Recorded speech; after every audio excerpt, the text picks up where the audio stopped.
هو الجيش المصري ده مين؟ الجيش المصري عرفك انا مين؟ الجيش المصري انا وانت وابنك وابن عمك وابن خالتك وابنك يا حاج. الجيش المصري ده الشعب المصري.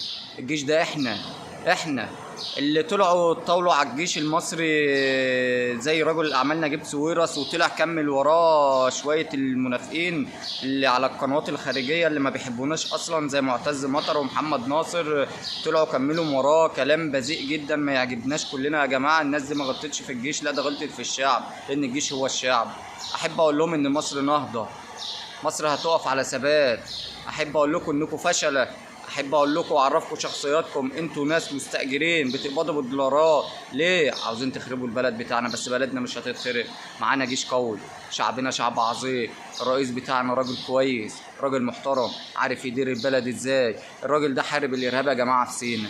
احب اعرفكم بقى الرئيس عبد الفتاح السيسي حارب الارهاب في سينا وقضى عليهم. لو ما كانش قضى عليهم انت كنت تعرف كان ايه اللي هيحصل؟ كنا كل شويه هنسمع ده في تفجير في المنطقه كذا كذا، كنا هنسمع ده في خطف، ده في اغتصاب، ده كنا هنسمع في جماعات، في جماعه اعلنت مسؤوليات عن تفجير مش عارف ايه، في جماعه مش عارف اعلنت عن ايه، وكانت مصر هتبقى في انشقاق. انت كنت هتبقى راضي؟ كنت هتبقى راضي؟ لا مؤاخذه في الكلمه، لما امي وامك كده ناس شويه بلطجيه، الحمد لله ربنا نصرنا عليهم والسيسي قضى عليهم شويه بلطجيه، يجوا ينهشوا في لحم امي وامك؟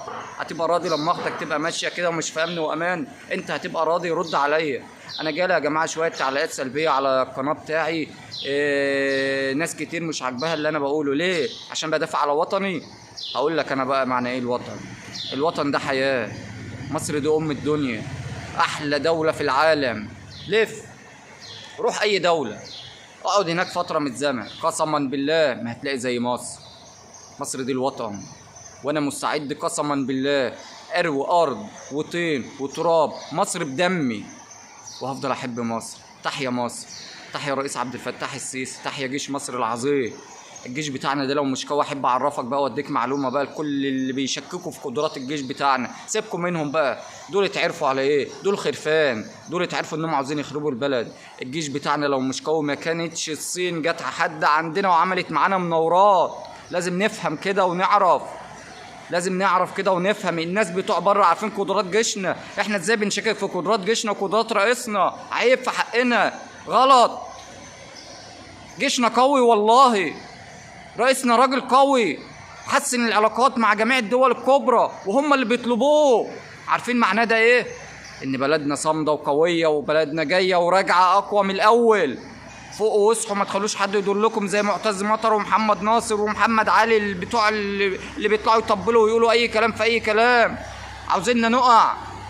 محدش هيخاف ولا يحافظ على البلد غيرنا احنا وغير ولادها. والله قسما بالله ما بيحبونا. دول لو بيحبونا كانوا قالوا اقفوا في ظهر جيشكم، اقفوا في ظهر رئيسكم، بس ما بيقولوش كده. ما قالوش كده ليه؟ عشان بيكرهونا.